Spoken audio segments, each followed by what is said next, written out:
this week's episode, we deep dive into the art of boundary setting with the incredible Hailey Magee. As a certified life coach and relationship expert, Hailey shares her wealth of wisdom and experience, providing practical tips and insights that will help you to establish and maintain healthy boundaries in your personal and professional life. From the importance of self-awareness to the power of saying no, this conversation is packed with actionable advice that will leave you feeling empowered and ready to take charge of your relationships. Tune in now to discover how to celebrate the boundaries you need to live a life that is both fulfilling and meaningful. Enjoy. Well, today I am super excited about our guest and the topic. It's one of those things that I love talking about, people pleasing and boundaries. So I'm sure our listeners are going to get right into this interview. So we've got the beautiful Hailey Magee. Welcome to the show. Hi, thanks for having me. Excited to be here. I'm excited to have you here. So the way that we start the show, we always love to ask our guests, how did you get to where you are today? Tell us your story. Gosh. All right. Well, I think like so many people who do sort of healing work for a living, I work around the stuff that I struggled with when I was little. So I think my story really starts when I was in school. I was in like elementary school, junior high, and I had no idea how to speak up for myself or access my voice. I was bullied a lot. There was a lot of stuff that happened, and it was so hard for me in the moment to speak up and set boundaries and kind of say like, hey, don't talk to me that way. And that was kind of the thread that continued throughout much of my, adolescence and then young adult life too. In that process, I went to school for politics. I was so interested. I was like, how can we help people advocate for themselves, get a voice? And at the time it was like systemic. That's the way. We'll talk about how to like vote and run for office and all of this stuff. But then as time passed, I realized that so many of our barriers to using our voices, there are many external barriers. There are also so many internal barriers that come from how we were raised and our childhood and all these other factors. And so I eventually shifted courses and I went from working in politics into getting my life coach certification training, really with the intention of helping people learn how to better advocate for themselves and use their voices. And like you said, break the people-pleasing pattern. And it's been 5 years now doing that work. And it's been this fascinating combination of helping others do this while also witnessing and experiencing my own journey, becoming more comfortable using my own voice and speaking up for myself. Amazing. So let's talk about, you talked about external, internal boundaries. Let's look at internal boundaries first. What are they? So internal boundaries are promises we make to ourselves about what we will or won't accept from ourselves or others. So it's a very personal process. An example of an internal boundary might be, we had spoken earlier, both of us like to go to bed early, right? So one of my internal boundaries is I don't pick up the phone if someone calls me after 8 p.m. That's a promise I make to myself to meet my own need of getting enough rest. I don't even necessarily need to say to someone, hey, I'm not going to pick up your calls after 8. It's just something I do to maintain my own limitations. That's an internal boundary. I do. It's interesting that I actually don't have the phone in my room. And my mum said to me, what about if there's an emergency? So, well, you can always ring my husband. But I'm the same. When it's bedtime, it's bedtime. And I'm very strict with that because I know the impact it has on me if I don't get enough sleep. Are there any other internal boundaries, or is it just it's just the promises that you make to yourself? Yeah, and I mean we can practice internal boundaries with other people. So let's say, for example, that we have a history of gossiping and it makes us feel bad and we don't want to do it anymore. So when we're in a group of friends and they start gossiping, we can practice our internal boundaries by simply not participating in the conversation, right? Not saying anything nice to say and just sitting. Of course, that could also be an opportunity to practice external boundaries, which are boundaries we set with other people about what we will or will not tolerate, right? So in that moment, I might set an external boundary and just say, hey, y'all, I'm not willing to participate in this conversation. Doesn't make me feel good. And in that moment, we have that transition into that. Yeah. And what about, so I know for me, and we've had a couple of people on the show, we've talked about boundaries. When you're talking about personal boundaries, I think it could be even as simple as when you're thinking about, when I think about the promises I make myself. Let's say I say to myself, starting Monday, I'm going to stop eating chocolate for a week, right? And then come Monday, all you want to do is eat chocolate.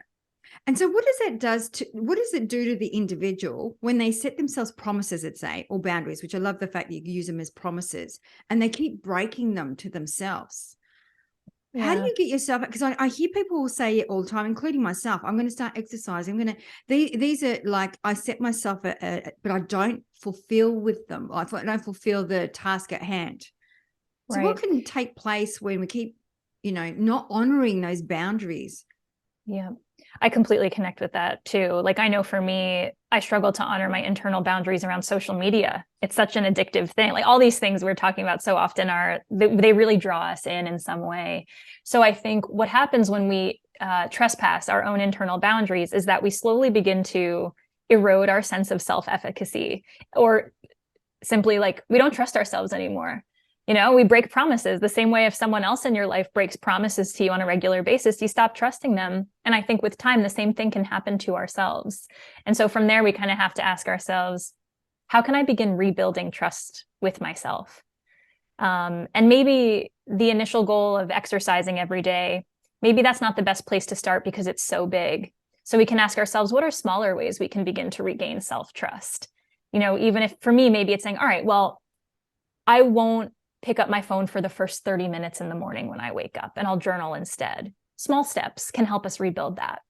I love that. That's and it has to be simple, otherwise it just doesn't happen. Right. We want to set ourselves up for success, right? Like I so often in my work, I talk about boundary setting, both internal and external. It's like strengthening a muscle. We need to start small and work our way up. Like you're not going to run a marathon the first day you start learning how to run. You're going to do maybe some laps. And so we can apply the same logic to this work too. 100%. All right. So then now let's go to external boundaries, because you were talking about internal. Let's go external. What are some external boundaries? So when we set an external boundary, we're basically communicating to someone else what we will or will not tolerate.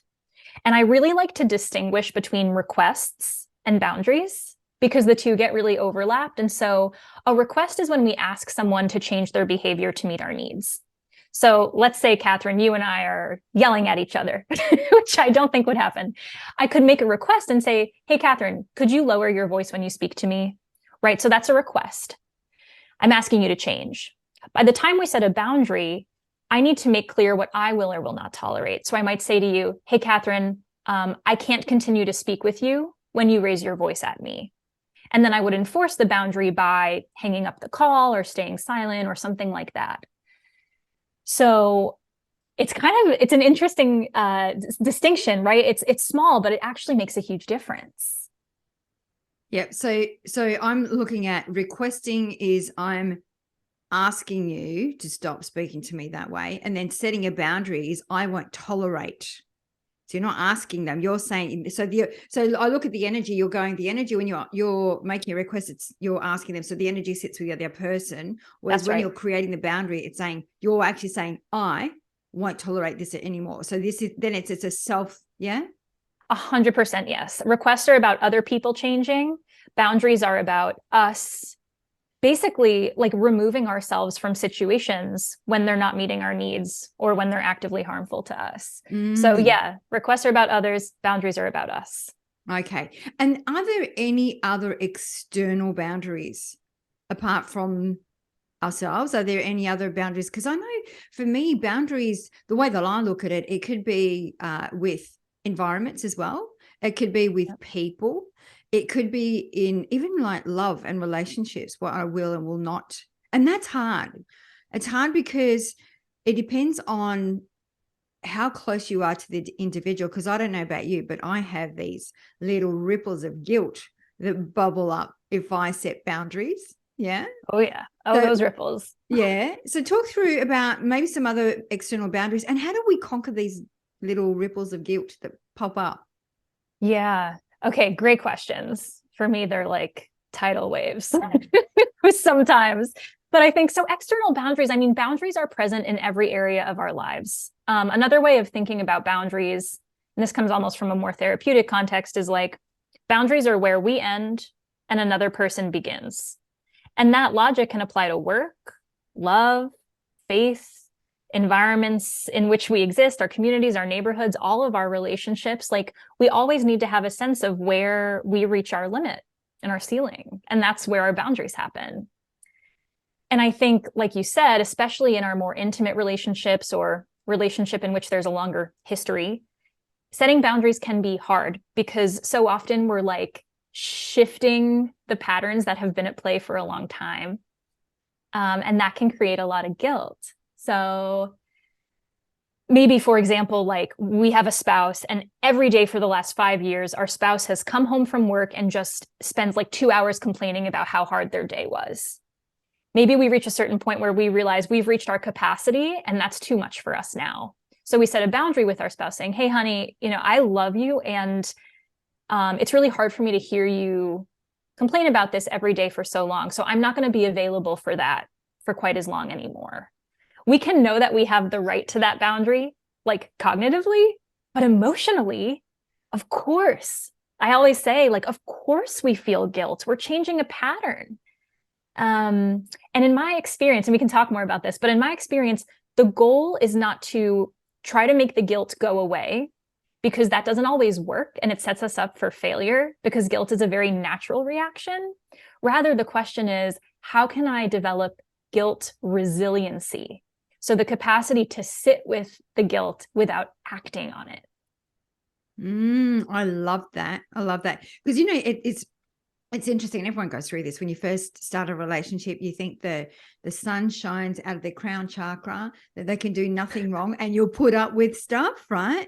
And then over time, when the conscious relationship is out the way and you become very comfortable with one another, it might even take more than 5 years. It might be 10 years later that you get to a point where things get to you, right? And then it's like, well, how do you bring it up when you haven't brought it up for the last 10 years? How do you now bring it up and say, I can't do this anymore, or I can't listen to those stories anymore without feeling guilty? That's right. I think like that's the thing, because it is a shift, because it may have been years. And when folks are setting external boundaries like that, I encourage this thing that I just call radical transparency, which is kind of a way of setting boundaries that just acknowledges that this is different and weird and hard. So in that case, right, like I might say to my spouse, like, hey, honey, can we talk about something? Like, listen, this is hard for me to say, and I know it's different from how things have been between us in the past. But now I'm starting to notice that blank, right? I'm starting to notice that it's really hard for me to hear about your day 2 hours a day. So, and kind of just like using those little buffer phrases to set a boundary can help create a more comfortable environment for us to be like, yeah, this is new. It's different. It's hard. And I'm still allowed to feel this way, Yeah. So I'm thinking that I know there would be a lot of couples out there that instead of setting boundaries, because they can be really uncomfortable, they just start going this way, right? So the relationships go, it's almost, it grows apart, rather than actually having those courageous conversations and say, hey, this doesn't, it doesn't sit right with me anymore. One thing you talked about, which I really want to kind of unpack a little bit. So the guilt comes up, right? You were talking about building resilience around the guilt. So feel it, but just don't act on it. Is that right? That's 100% right. Yep. So how do you, because I know I'm practicing that with a few people around me, and guilt does come up and it stays there. Like I'll acknowledge it, and I understand it's a pattern, and I understand that's a default position that I've carried forever, 50 odd years. But it's one of those things that it keeps niggling at me for days. And then it might be like 3, 4, 5 days. And then I'll go, I might send them a note.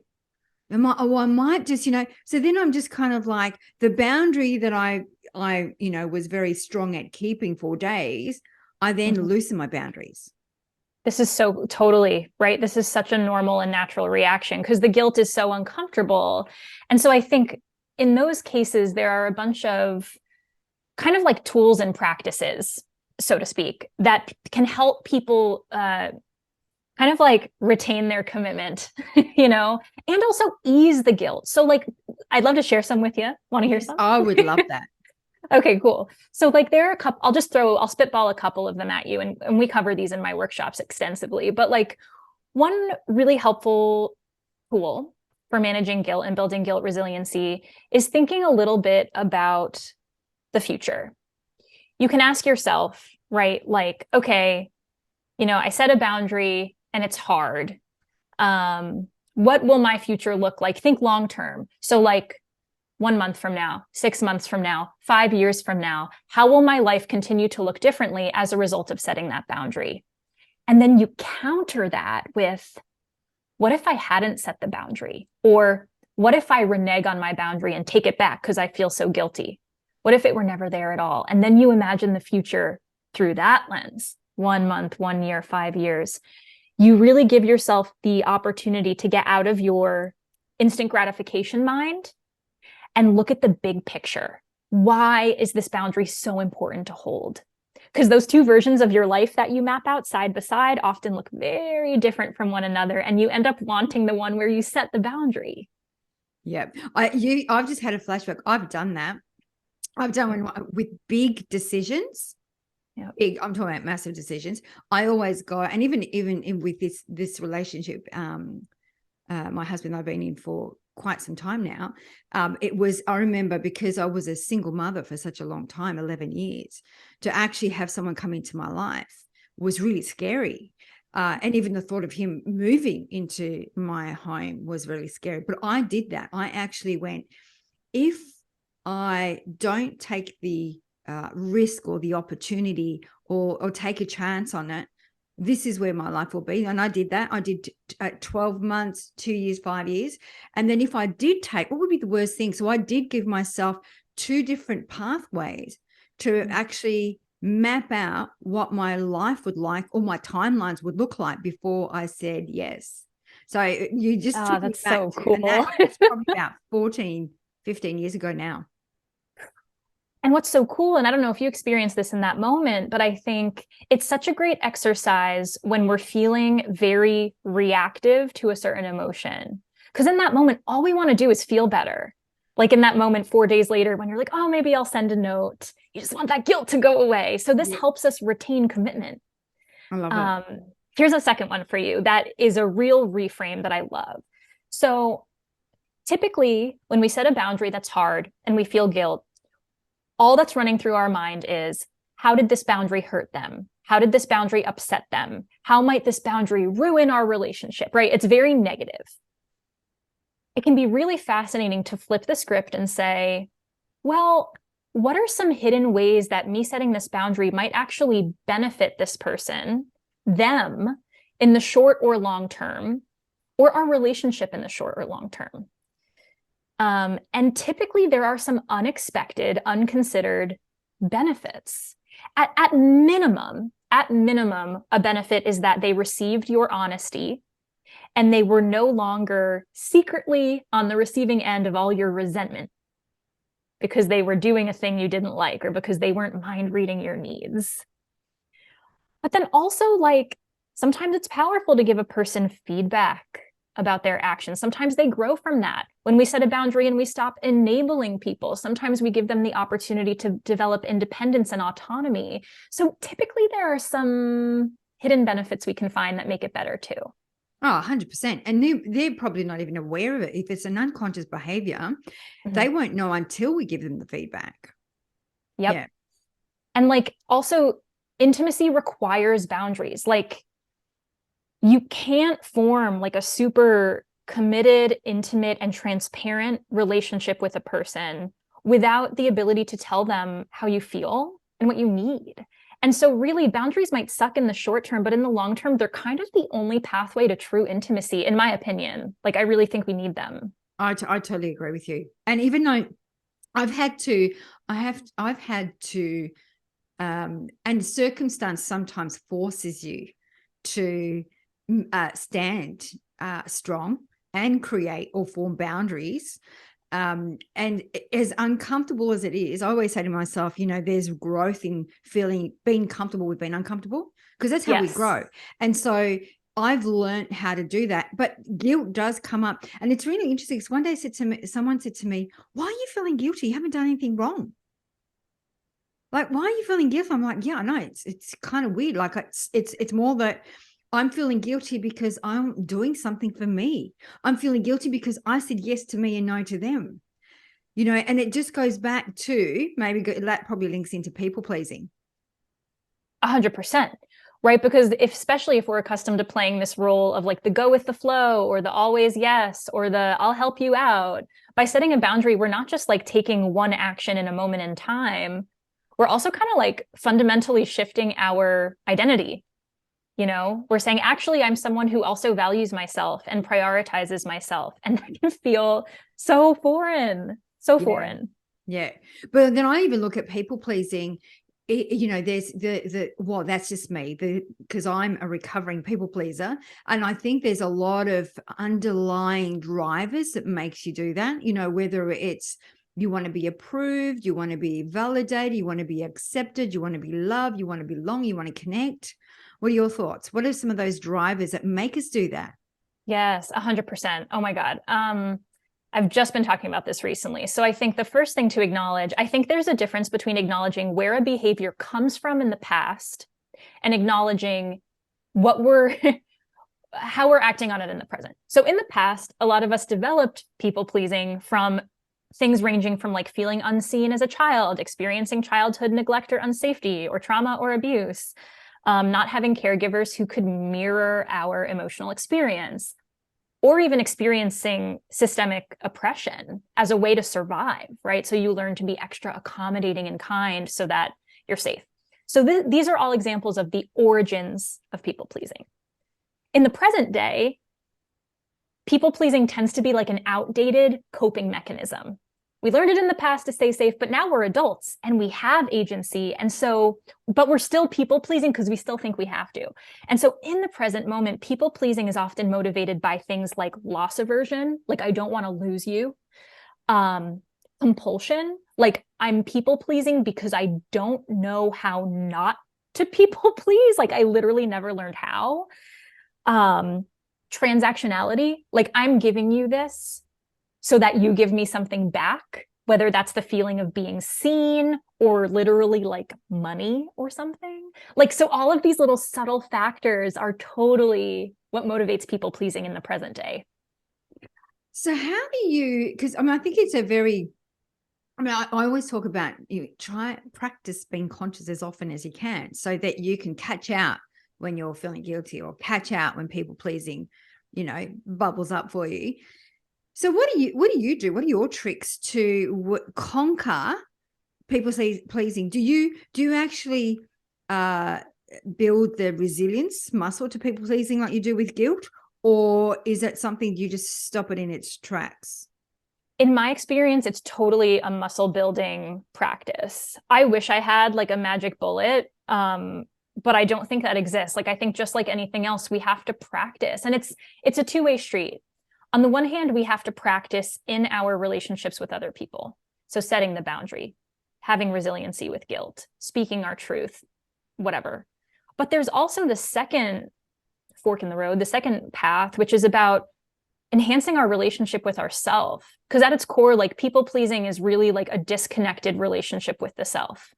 So just as important as like boundary setting is homecoming, like learning how to attune to our own feelings, needs, values, physical sensations, like the somatic experience of it, passions, like all of that is just as important as like the whole boundary setting thing. And I often feel like it's really overlooked because we love boundaries in this culture, but we overlook the self required to set them, Mm-hmm. Yeah. And, and I think about this sometimes too. Environment must play a big part, because I know I might be really strong with setting boundaries at home, but maybe not so much at work or when I work with my clients. So even though I might feel that it, you know, like sometimes I go, oh, it doesn't feel right. Rather than do or say anything about it, I just let it go because I don't want to upset a client. I just kind of go with the flow, but I'm putting myself out because it doesn't feel right. So what would you say to those people that struggle? It depends on the environment, because I know people at work could be a different thing. You don't want to rock the boat. You don't want to upset your boss.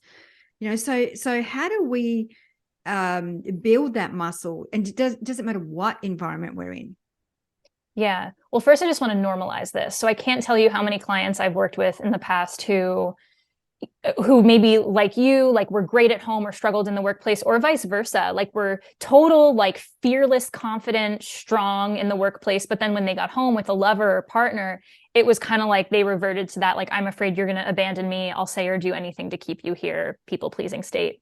So this is super normal. And I think a lot of it has to do with like where we received our validation and sense of security, like in childhood. Like I know for me, I was always people pleasing, teacher's pet, right? So work and school, I was like, I'm great, I got this. But in my more intimate relationships, I didn't receive a lot of validation or security. So as an adult, those intimate relationships are more where of my people pleasing can come up. So first, like just like normalizing that, super normal. Second, I always say, people don't like it when I say this, but it's the truth, which is that you can't boundary set your way into a perfect life, because sometimes there are forces that are outside our control. Like if you're financially dependent on your workplace and your boss isn't treating you perfectly, you could set a boundary with your boss, and there are ways of doing that. But that comes with the inevitable truth that sometimes that could mean hopefully it goes well for you. It could also mean getting fired from your job.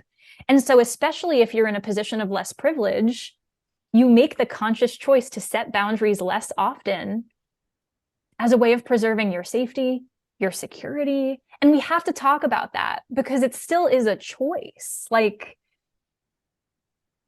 I don't know. I often feel like this goes unexplored sometimes, because ideally we would just be setting boundaries left and right, but sometimes there are very real reasons why we choose not to. Yeah.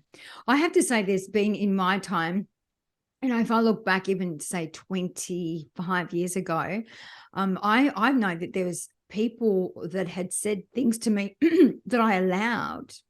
And I still carry to this day that I wish I had the courage to say something. But I remember one time where there was this guy who was always aggressive, and specifically around me. And I was the only, and this is going back a long time ago, I was the only woman in the team.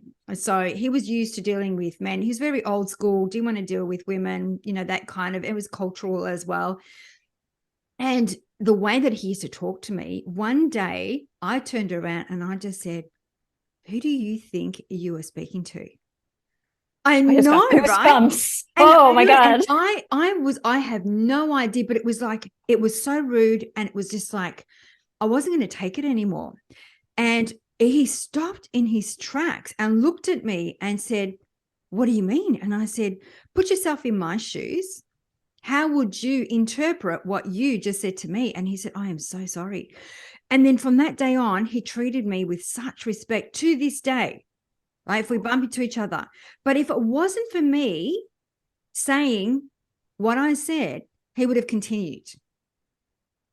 That is incredible. And that's why I think sometimes it is an unconscious act, and that people don't even realize what they do, because it's just they're on a roll and they're not even aware of what they're doing and saying. Which is why, yeah. Feedback. So it goes back to what you were saying, giving feedback. No, go on. No, sorry. I'm so excited about your story that I can't help but interrupt you, because I'm just like, what a powerful moment. And thank goodness. Like, I think that probably took an incredible amount of courage. It sounds like you had reached your limit and it just came out, which I think so often happens in these boundaries. We just can't anymore.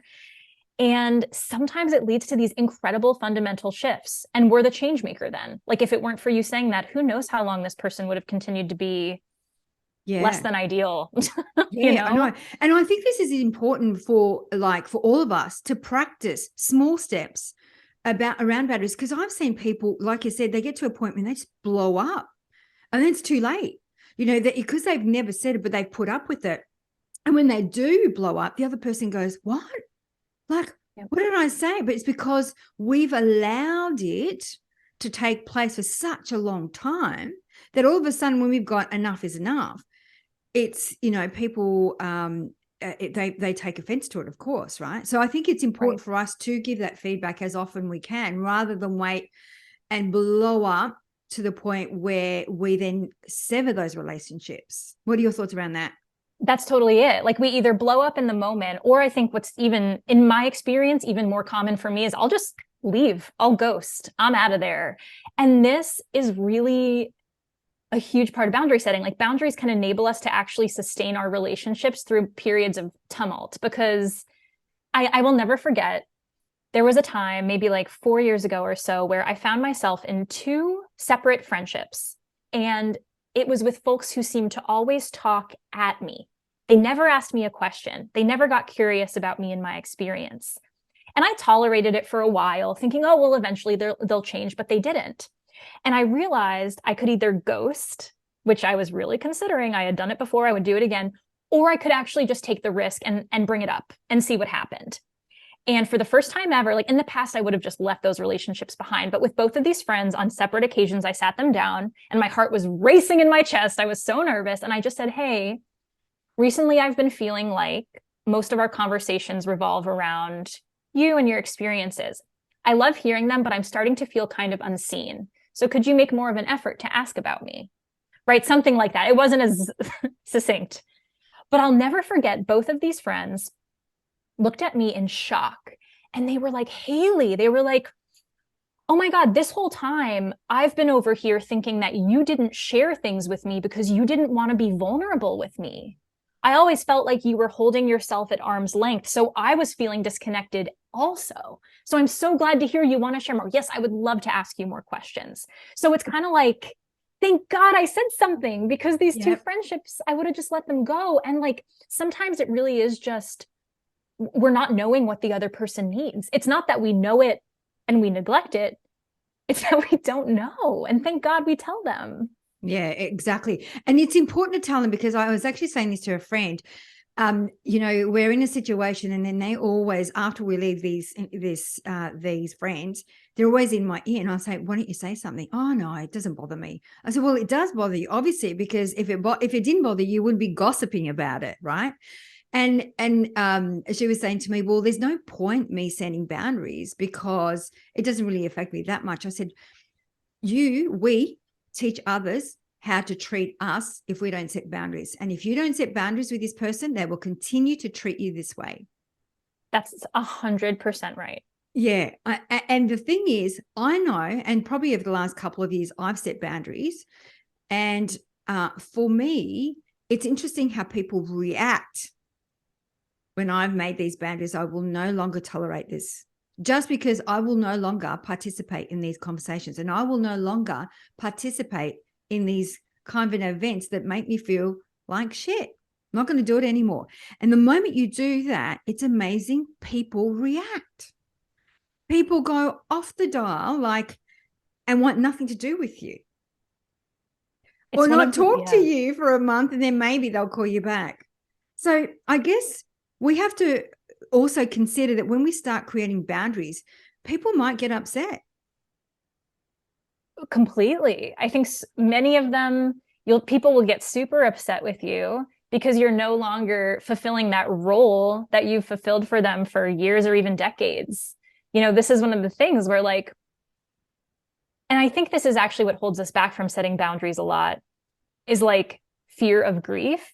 Because if I set a boundary with someone and they don't respect it, or they freak out at me, or they judge me, that may indicate that we have a fundamental incompatibility between us. And that may indicate that I need to let them go, that the relationship isn't a good fit. And that often happens when we begin doing this boundary setting work, is because we're being honest for the first time ever. We really get a real look at which relationships actually don't work for our full selves. And there's grief in that, because we don't always want to let them go. Sometimes we just want the other person to change, just do what I said, please just meet my boundary. But if they don't, then we have to reckon with, oh, I might need to let this go. And that can stir up a lot of pain and grief, and yet another thing to build resiliency for. 100%. And that includes with family. I think that, Yes. there's I've experienced that myself. And I think it is there, you do go through a grieving period, but I think when you look at it, it's like, in the last couple of years, the boundaries that I've never set for myself. I've always people pleased. I've always, like, do you want to rock the boat? Do you want to say anything? But tiptoe around things. But it just got to a point where, no, like, why am I doing that? At what cost? And what are the consequences to me that I keep doing this, right? So when we put ourselves in the equation for the first time, that's uncomfortable too. When we start thinking about ourselves, that's really uncomfortable. And so you've got that, obviously the guilt in one ear, and then you've got, the other voice saying, what are you doing? You should be doing this. Think about the other person, because that's my default position, has done for over 50 odd years. So that can be tough. So how would you, what advice would you give someone to help them build that courage of really focusing and standing in the truth? Because standing in truth is really hard. Standing in the truth and saying as it is a skill in itself. That's right. Totally. And for so many of us, we're so unaccustomed to it. We people pleasers, because we have this constant like external focus, we're not focusing on ourselves, we're focusing on other people. And so when someone reacts negatively to us, whether that's because we set a boundary or just some other reason, it almost feels like unbearable, because other people's reactions to us are where we've been living. They're where we've gotten our sense of meaning and value and purpose. So that's why I often use the phrase with my clients, we need to start privileging our own reality. What I mean by that is consciously remembering when we're over focusing on someone else's reaction or feelings or whatever, to pause and bring it back home. What am I feeling in this moment? What do I need in this moment? And it's just like a practice. Like, how in meditation, they always say, just come home to the breath, return to the breath. And in meditation, you do it over and over forever until you die. And it gets easier over time, but it's still a practice. That's just like this. We have to return to the self, especially in those moments when people are unhappy with us. Yeah. And that is a practice in itself. When you were saying that, I remember when I first started meditating, which is a very long time ago now, I would say, I'd like to say it plus 30 plus years. I remember when I first started meditating, because I think naturally we do focus external, that I thought that it was all outside of me, and I was trying to like focus outside, and they talk about the bright light, and like focus on that speck of light, and I'm like, I can't see the light, and I always focus on the external. But the moment I focused and shifted my vision internal, that's where it really started happening for me. I can do that in meditation 100%, but I can't do it with relationships. I'm getting better. I have gotten better over the last couple of years, but it is about, I love the fact you say keep coming back home, because if you have been a people pleaser for such a long time, you are externally focused anyway. Mm-hmm. It's so deeply ingrained. To do that turning within, that would take a bit of practice. And I think part of the practice is doing it in moments when you're not activated. In moments when someone's unhappy with us, it's 10 times harder to return to the self, right? But then are we building that foundation when it's not an emergency? So ways of doing that, and none of these are like particularly revolutionary, but like journaling has been like the way I connect with myself and come home to myself, because no one else is going to read it. No one else is going to react to it. It's just my space for me. So things like that, or when I'm completely home alone, pausing and being like, am I cold right now? Do I need a sweater? Am I hungry? Am I tired? So like building that homecoming muscle, even when we're not in relation to other people, I think makes it easier then when push comes to shove. Do you know what my trick is? My trick is actually working with my inner child. So I've got a little photo of me. I'll just grab it. Oh, I'm excited. I've got a little photo of me here when I was in France. And so what I do is that, because I'm easy to when I focus on other people, it feels more comfortable. When I focus on myself, I find it really uncomfortable. So by having a little photo like that on my desk, if I start hearing my inner critic or anything like that, I would say, would you speak to her like that? And I look at that little cute photo, I'm like, no. And then even like with boundaries, setting boundaries, would you allow that to happen to her? And I'd say no. So it's helped me build stronger boundaries. But that's how I did, because I found it really hard to do it for me. But I find it too easy to do it for my inner child. Does that make sense? It's beautiful. I love that so much. Also, what a precious, cute little photo. And I think that's a wonderful tool. Like, because if we're going to have external focus, why not focus it on your inner child, right? Or why not, like, something I work a lot with my clients and members of my programs is role modeling. So, all right, you don't want to do it for yourself. Fine. Who are you role modeling for when you set this boundary? Is it for your kids? Is it for your friends? Is it for, women everywhere? Is it for members of your identity group? Like, we can actually leverage our external focus in a beneficial way sometimes. And I think that's one of the big ways too. It's very motivating, especially for parents. I've found, like, role modeling for their kiddos about how to set healthy boundaries seems to be one of the biggest motivators. Oh, wow. So you're doing it the other way. You're doing it like an external role model. So, but it still works. It still works. It's somebody else, right? Yeah, it's like, I'm not comfortable with myself. Right. Yeah. Yeah. That's amazing. So then what other things can bubble up? So we talk about boundaries and we talked about people pleasing. What would be some other things that can get in the way of us setting boundaries? Because people pleasing is one of them. Is there any other things that can get in our way of building strong boundaries? I mean, there are probably infinite things. I think a huge one, and again, all these things kind of overlap with each other, but I think about fear of abandonment. I think about attachment styles. Like, if we have this deep-rooted fear of people leaving us or fear of being alone, period, it's really scary to do things that may then result in being alone. Yes. So, and a lot of that also ties back to then just like building a stronger relationship with ourselves, but that's a big one too. Yeah, and we did a piece on attachment styles. That just blew my mind. Yeah. Learning about attachment, like, for anyone listening who isn't familiar, like, it's just such a light bulb moment, because all of a sudden all your fears and your behaviors and things you look back on and you're just like, why did I act like that? All of a sudden it starts to make sense. Yeah. Highly recommend. Yeah. Yeah, no, 100%. And you can actually look, the way that we did it, we actually looked at our timelines.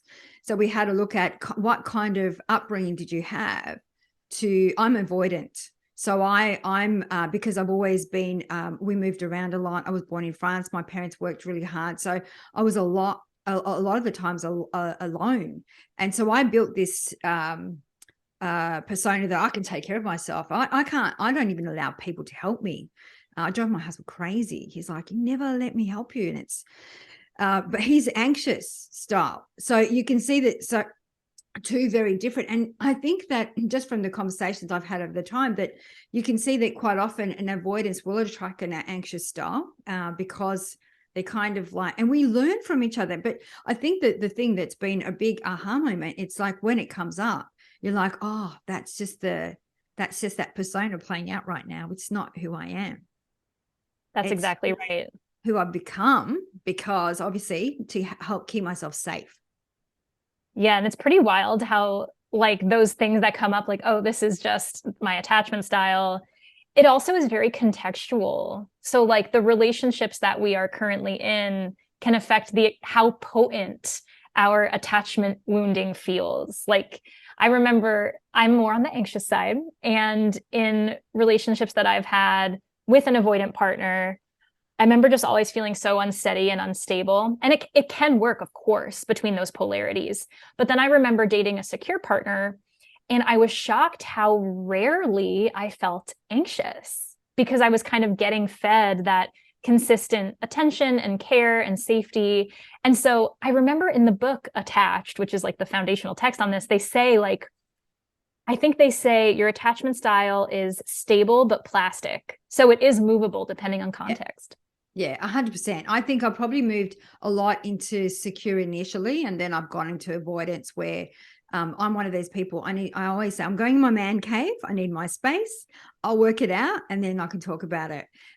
Where he's a little bit different. He needs to talk things through, or, so it's very, very, very different. But it is amazing. But that in itself also helped me build boundaries or promises to not do that, to be conscious of what that creates, and I think that also takes a lot of courage to look at yourself and go, okay, if these things keep presenting in my life and the common denominator is me, then it's up to me to make those changes. And that's also creating internal boundaries. Like you're saying to yourself that I will no longer continue these unhealthy behaviors, let's say, right? And so you could actually, and I think with setting boundaries, and I think this is really important for our listeners and our viewers, is do just one at a time. Don't try to set boundaries everywhere. Just pick one area that's probably the area that where's the biggest pain point? Okay, so let's say if it was relationship, just start there.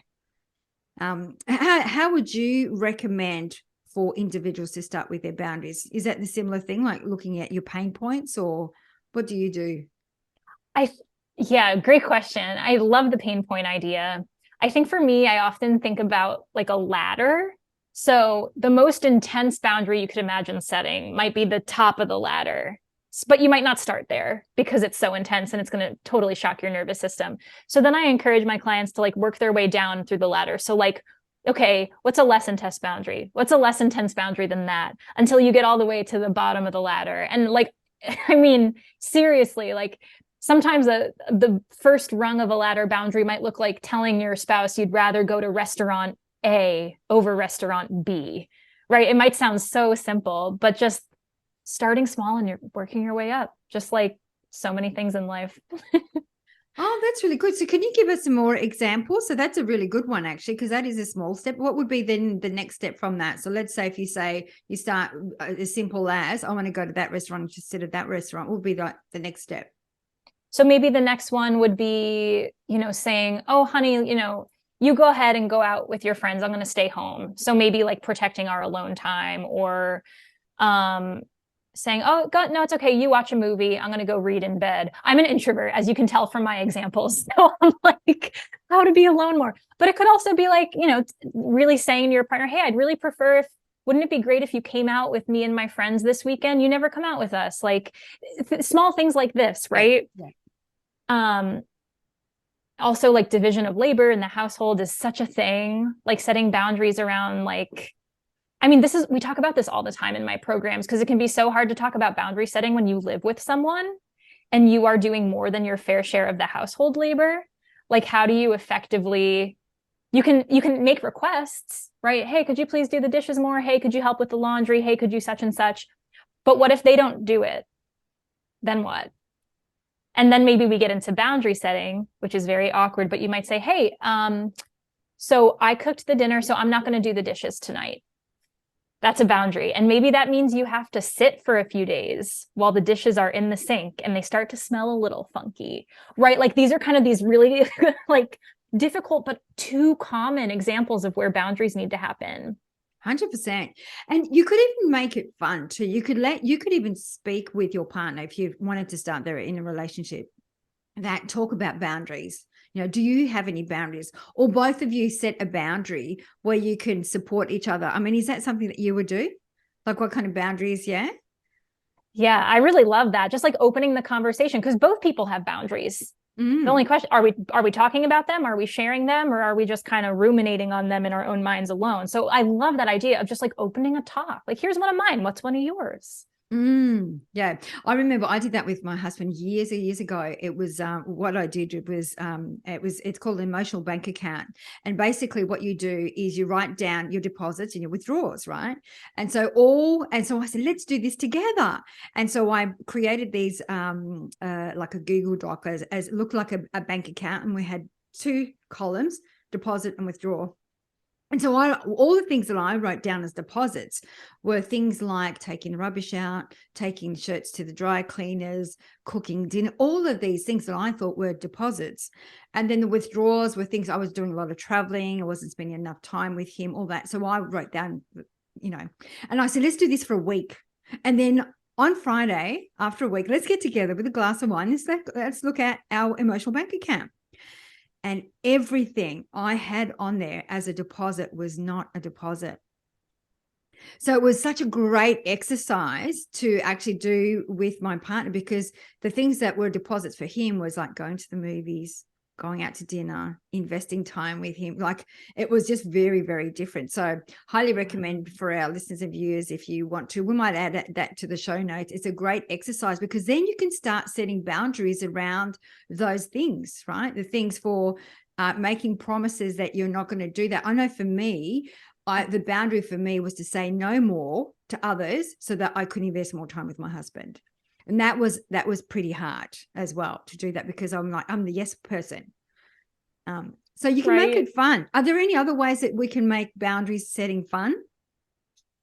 I mean, I love the framework of the emotional bank account. I love ideas like that. So I think in a similar way, like even just talking about love, like talking about boundaries through the lens of love languages, right? Because maybe that's a good example of like, this is how I give and receive love best. How do you give and receive love best? And then that can lead to a really fruitful conversation about like, where are we missing each other? Or how can we meet each other more?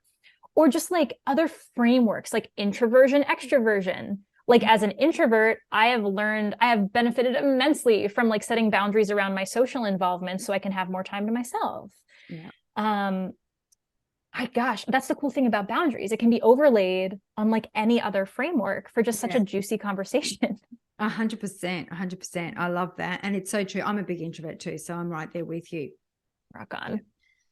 All right. So as we start wrapping up the show, we always love to ask our guests to leave our family 3 shiny golden nuggets. So what would be those 3 shiny golden nuggets that you would like to leave for our family today, Hayley? I love it. I love clear takeaways. Okay. So first one is just remembering the difference between requests and boundaries. Requests are when you're asking someone else to change. Boundaries are when you're saying what you will or will not tolerate. Number 1. The second golden nugget is just this reminder of the importance of coming home to the self, even when you're not in a disagreement with somebody else. So regularly checking in with yourself and asking, what is it that I feel right now? Give your feelings a name. What is it that I need? What are my passions? What are my values? All of this stuff helps us retain a sense of self that will then make boundary setting easier. And then finally, we have just this idea that like discomfort, including guilt, grief, uncertainty, ambiguity, these are all natural and normal parts of the boundary setting process. The goal isn't to make them never come up for you. The goal is to develop resiliency around them with practice so that they don't pose an obstacle to your journey. So I think those are my 3. Love them. I love all 3. So Hayley, where's the best place for our family to find you? My website's a great spot, just HaileyMagee.com. And then I post, daily reminders and inspirational stuff on Instagram at Hailey Page Magee. And we'll have all of those in the show notes. Hayley, I can't thank you. I've really, really thoroughly enjoyed this conversation. So thank you for coming on the show and sharing your wealth of wisdom with us. Thank you. Oh, such a blast. Thank you so much for having me. Thank you.